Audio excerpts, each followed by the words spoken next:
Give me 1 second, guys. All right. What's up, everybody? I see a few people joining. Um, we'll give everybody a couple more minutes to jump on. Started things a little early, so welcome everyone. Thank you for the birthday wishes. Um, Oddly enough, I remembered that today is it being my birthday. It's also the 5th year anniversary that we began pre-production on the film. Because we cast Ty's head for the Zombie Guy appliance exactly 5 years ago. And then we recorded the vocals for Shit Show, his vocals, this time last year on the 27th.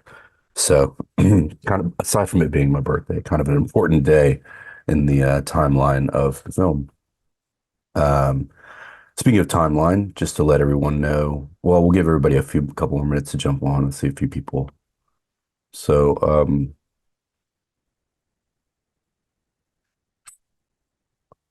t- um, yeah, I'll do what I'll do here is I'll do an update on the current situation, where we stand, um, timeline moving forward, and um, then show. I've got 3 clips to show. So yeah, should be fun.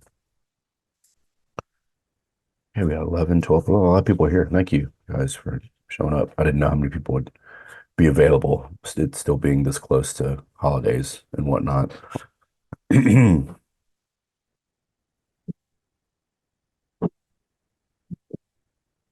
Okay, so we'll go ahead and get started. So update on the current timeline. Right now, we're in the middle of, I mean, we're on a little bit of a pause, obviously, because of holidays, but um, holidays also have been a reason why we're able to get started on this process because people are kind of back home right now. But right now, we're in the middle of doing ADR for the film. So the looping and we've got about half of it done actually. We started on the I think it was like around the 20th. And so we got Ty's zombie guy lines taken care of. We've got about half of Brandon's stuff. Him being the lead, he's got a whole bunch of lines, but he came in and did a day's worth of looping. We've got another day coming up with him in January, more than likely. We've got several of the other characters taken care of. I believe Angelo is doing his looping out in LA the second week of January. Greg is going to be able to remote out and record him there. And then we've got the remainder of Brandon's stuff to do. And then we've got some people coming in next week, some other characters to kind of knock out their little bits and pieces. So we're in the middle of ADR. While we're doing that, Greg is also mixing the film, working on the sound mix. And then Nick is still finalizing the animation. He expects to be done with most of that by January, um, mid to end January, which would kind of work out perfect. Those things are running concurrently, and it looks like the timeline's going to work out pretty perfectly for it all to be sort of finished at the same time. And Greg can also continue working on the sound mix while Nick is working on the animation because they are both working to the original sound recordings of the animation that we did with the actors. Just like animation works, you do the voiceover first and then animates that. And so Greg is able to mix that, and then we'll just drop the images in, which will be synced to that. So we're able to kind of keep a few things going at once. Um, Timeline for that, looking to be probably will be ready in, I would guess, February. It depends on when I can get to Greg to set in on the final mix, but I'm assuming February, which also kind of works out for some festival submissions because I submitted work in progress versions to m most of the festivals that were interested that would mount at the beginning of the year, early spring. And unfortunately, we didn't get into any of those. But that will be pretty much ready for the next wave of stuff that's like late spring, summer, that kind of thing. And then from there moving forward. Um, And I guess it's a blessing in disguise that we didn't get into those other festivals because then we'd have to be rushing right now. And it's actually it's complicated enough just trying to figure out without a gun to our heads, trying to figure out scheduling everyone with all that's going on and people's schedules being what they are, people still sort of traveling for a bit. So I like the little extra breathing room. I'm sure Nick appreciates it because it gives him a little, he says he does. It gives him a little extra breathing room to finish the animation. So, um, all right. And for those that are wondering about the cancellation, this was all supposed to be in person, an in-person event. We're going to do a pizza party and whatnot. Um, Turned out that I got COVID, so it worked out regardless. And we wouldn't have been able to do anything in person. But what happened basically was that it was set up to be a fundraiser to shore up the grants that we got from the Houston Arts Alliance, just to kind of get us through the last little bit of post-production without me having to come out of pocket too much and stretch myself too thin. Um, but it just ticket sales weren't what they needed to be to make it make sense. There was a rental fee for the room, and at that point, um, at the point that we were at, I was at pretty much the break even, either break even or lose a little money on the deal. So made more sense to cancel it, get the room deposit back, and then use that to put towards post production. So it was just a smarter decision. Turns out that it worked out. It all worked out for the best anyway because I got COVID. We all have COVID, so we wouldn't be able to do anything anyway. Yeah. So, but we are feeling better. Thankfully, the first day was brutal, but we're all slowly getting better. Um, I'm trying to think of anything else I need to tee up before. It looks like everybody's sort of joined in. If we have any stragglers, we'll kind of just bring them on as needed. But the first thing I'm going to do, first clip I'm going to show is actually the intro to the movie, meaning it's like the first 2 minutes of the film uh, edited together. It is not, obviously, I mentioned that we still have to do the sound mix with Greg. So it's not the final sound mix. So there are some things that are still slightly uneven, but you should be able to hear most of everything that's going on, as well as the dialogue, the little bit of dialogue that's spoken in there. And you kind of get the vibe of what the movie is, and you get to see a little bit of the animation. So we'll go ahead and cue that up. Again, this is the first 2 minutes of the film of In-Betweening. All right, so here we go.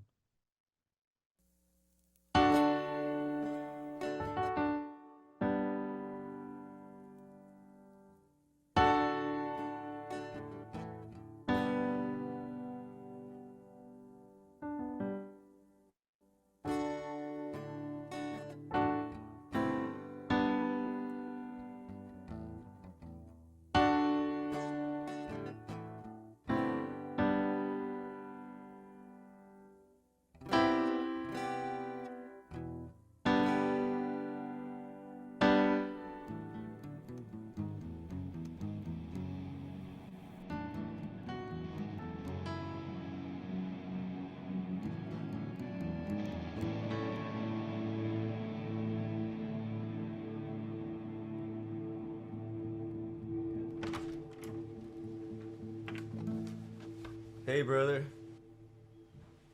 I forgot to tell you, I have a private lesson today. I'm gonna need the space. Yeah, okay. Yeah, just give me 5 minutes.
always starts with me feeling like I'm falling.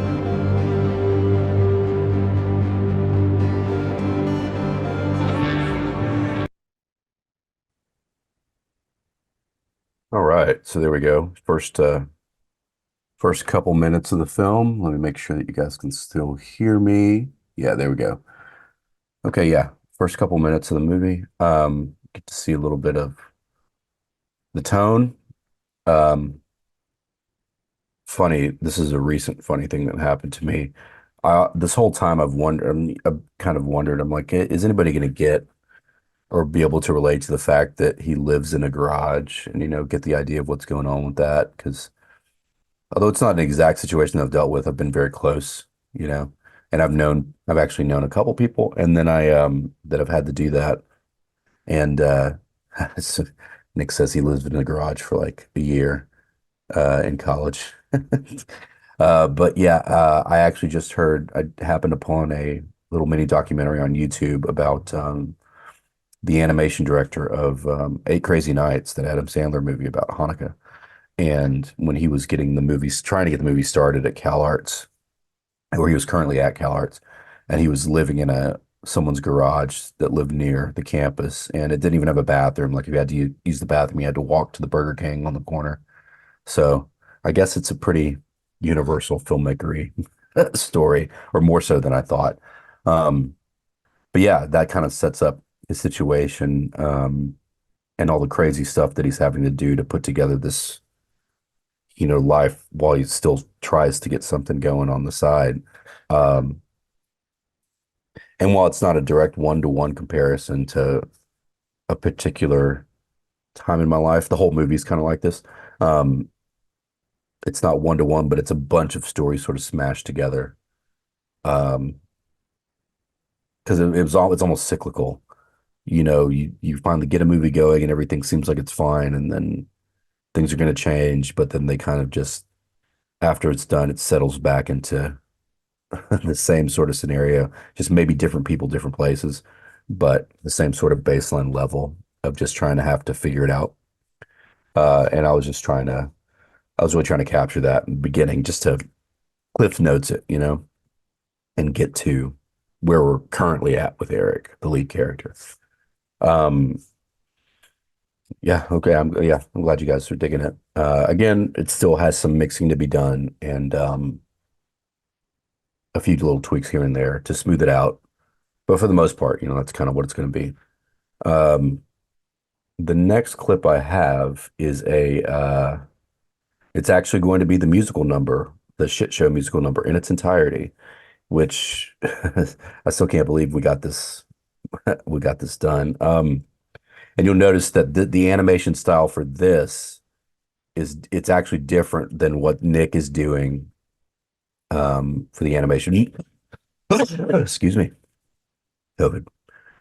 For the rest of the film, um, on purpose. Like this is the only part of the movie that I've outsourced animation to, and is this company in India that we've actually worked with before, more for like special effects type stuff, or CG remove or CG addition or removal of type of things, or for example, like in Mystery Spot, they added sort of burnt effects to certain parts of the set to make it look more burned, um, that kind of thing.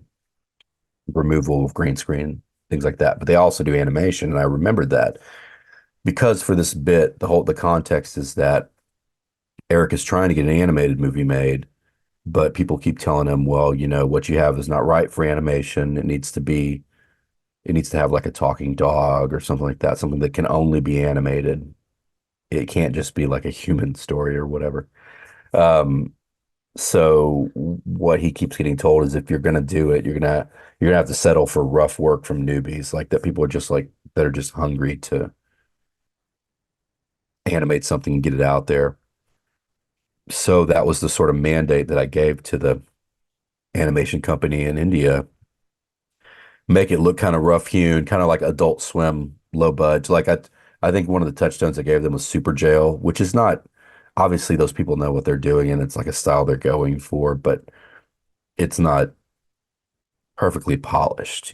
So that's kind of the basis of the look of this animated sequence. And then the song itself was just something that when I was writing this and putting it together, obviously I knew that I wanted Angelo in it to play himself, Angelo from Fishbone.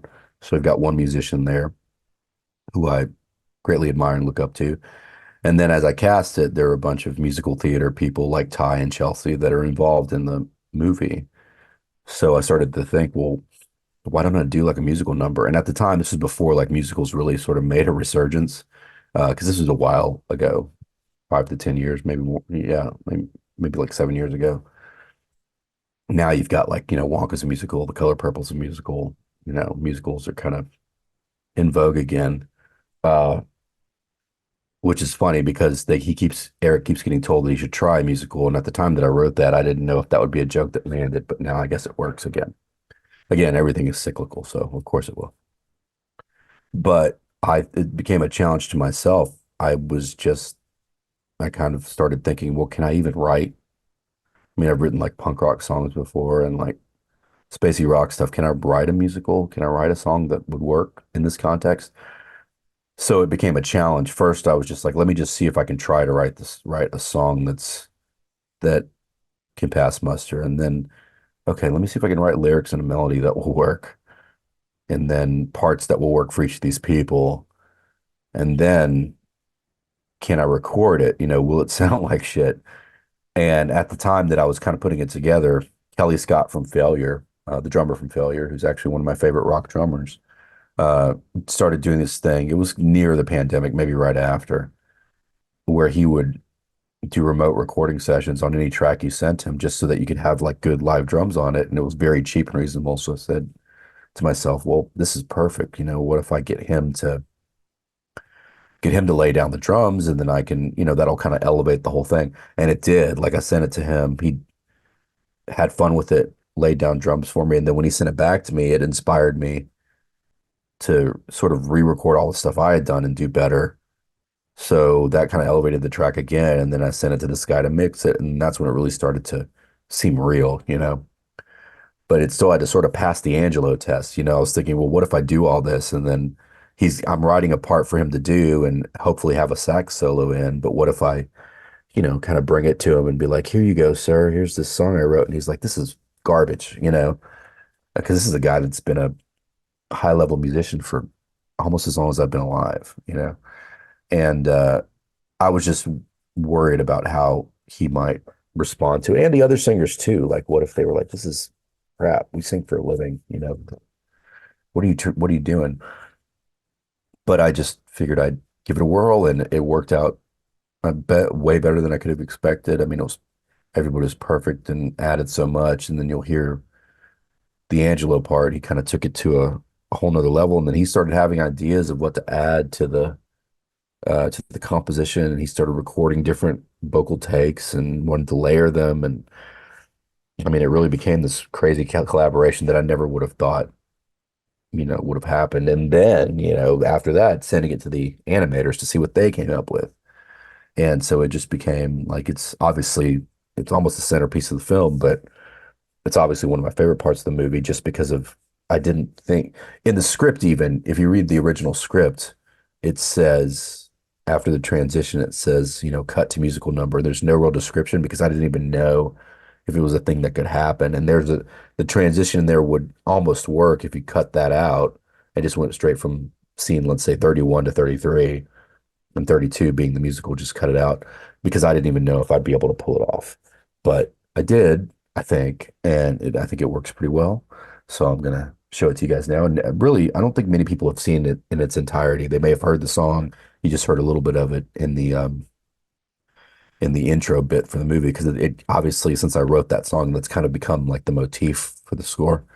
But this is the first time I think I've played it in its entirety for anyone. So, and for your eyes only. So here we go. Let's see. Let me pull it up here. Uh, uh, uh, uh. We've got a couple more people joining us. Awesome. Thanks everyone for being patient while I mess with the Zooms. I don't use Zoom often, then I'm kind of using Zoom through a COVID haze. So um, it adds another extra layer of fun Okay, and so just a little more context before I cue this up. The scene directly preceding this is like a POV shot on video, um, found footage horror thing. They're kind of Eric is behind the camera and it's his POV, and we're kind of going through all the different trials and tribulations and film crap that he's had to deal with. It's all like reenactments and weird stuff, and the zombie guy, which is Ty's character, is sort of like his tour guide through all this. And they've kind of the previous scene is he's traveled through a few different sets and relived a few different terrible experiences. Now we're kind of wrapping it up, and that's what will you know that's what will transition into the musical number. So just to give you a little context, I know it's all weird pulled out of context, but trust me, it works when it's all put together. So here we go. This is a shit show, the musical number from In Betweening. Hey guys, I'm really loving this first person POV thing you've got going on here. We can definitely sell this one in Micronesia, Bulgaria, and the Galapagos Islands. Maybe Guam. Ooh, Guam. And did I hear you right, ZG? Are we currently in the process of setting up a musical number? Damn straight. I mean, don't you hear that musical motif fading up in the background? Ooh, can I get in on that? Sure. Let's just get him over to that editing bay so we can get that trailer finished for you. Wonderful. I mean, the musical thing is really less about whether or not I'll buy the movie and more about me trying to reactivate dreams I gave up on years ago. Regardless, I already have some notes. Yes, of course you do. Now, listen, genius, get over there and do the grunt work while we shine. Here we go. Rough work from newbies.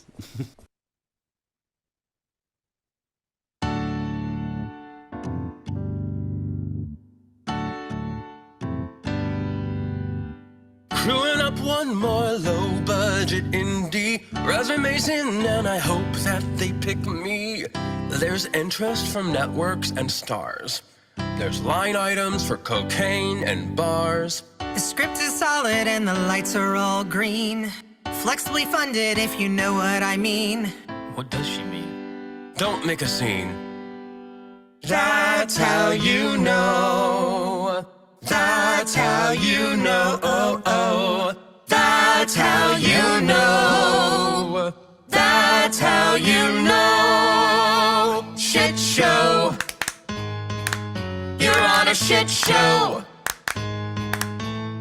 Shit show. You're on a shit show.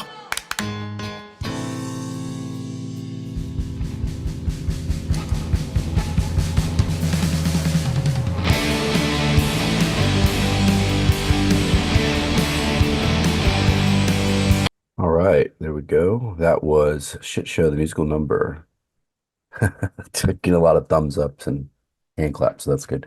It had a kind of an abrupt end there because it does fade out a little more in transitions into the next scene of the movie, obviously, but there's like a spoilery thing that happens at the end I don't want to give away. So that's why it kind of cut off there. But yeah, so as you can see it, I think it turned out pretty well. Now we've got some people saying that they're going to have an earworm for the rest of the day, which is, I guess, the point. And we made a limited edition 7-inch of that song that we gave away as part of like the Indiegogo campaign that we did. It was very limited. And then the B side of that is a song from Angelo's other band, Angelo Moore and the Brand New Step. It's called Soul Searchers. That I actually cut a music video for them that they haven't released it yet. I think they're waiting, but that is actually the end credits song for In Betweening as well. That one's really good, and that's pretty cool to have that little piece of history. And we might make more. Angela would like me to make more of those, which is good. I guess that's his seal of approval for the song too. But if I do that, there'll be like a different art label on it or something, just so that the originals remain limited editions, true to the word of the Indiegogo campaign. So we'll see as we get closer to the movie actually coming out or playing festivals, we may do another run of them because it is kind of cool. Of all the bands I've ever been in, this is the first physical piece of media with the song that I play on. It's just, kind of neat to have, which is another reason I wanted to do it. Um, yeah. So uh, that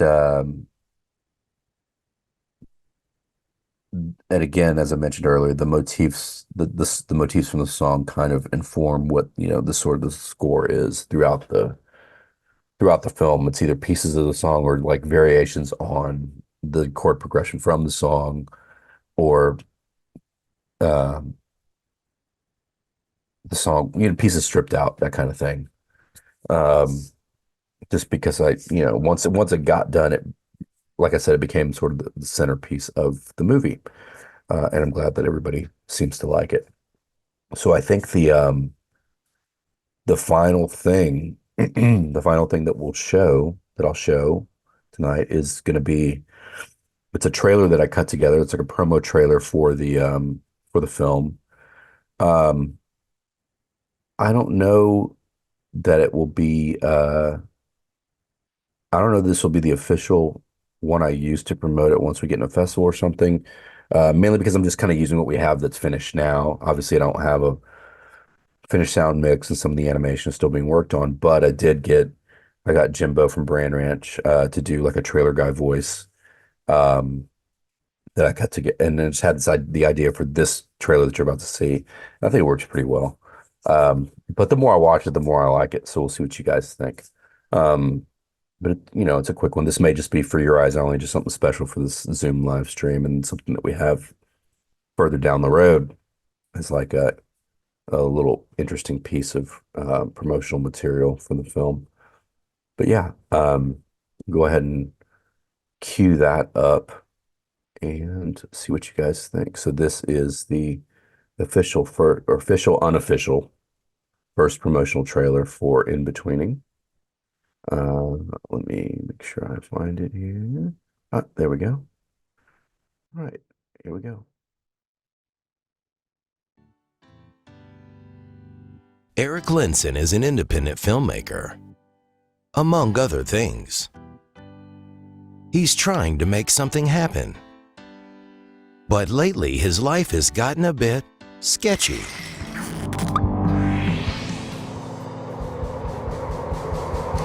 Get ready for a new movie about this guy, a zombie guy, these guys, directed by this guy, animated by this guy, and also there's puppets, a demon leprechaun, an angry sentient doll, Scream Queen Debbie Rochon, and Angelo Moore from Fishbone.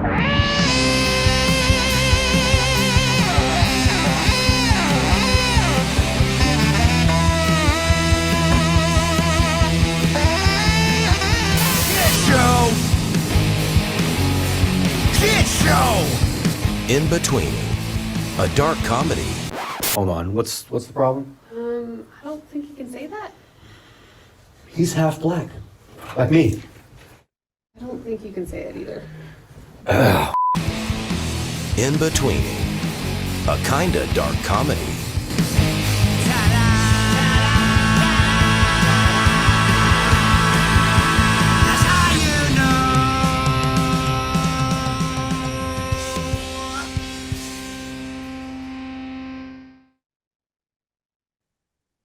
All right, here we go. Oh, this is awesome, everybody.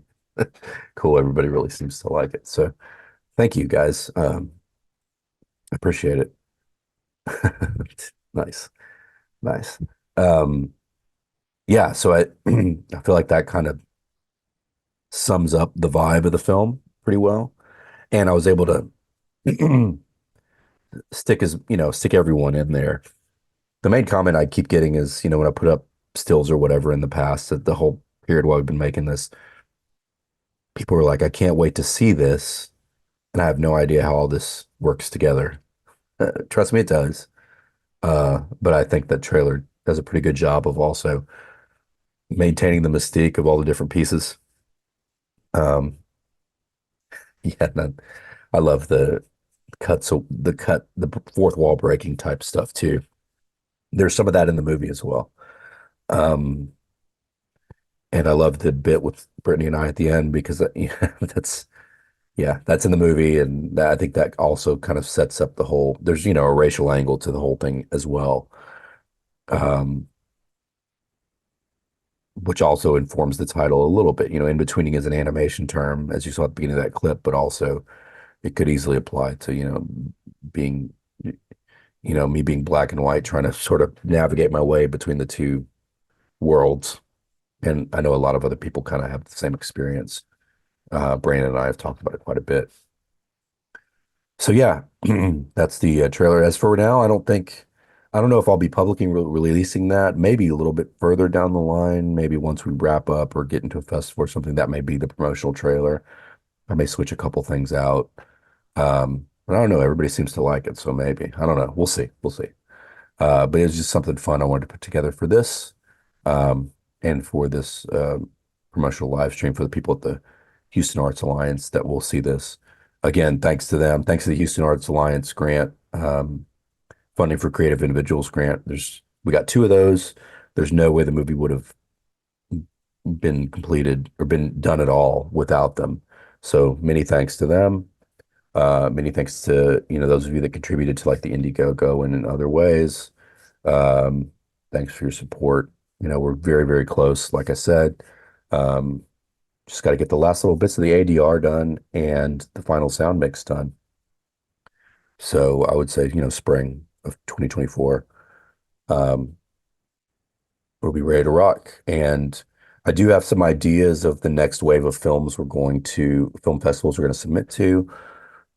I have a pretty good idea of what might be the premiere.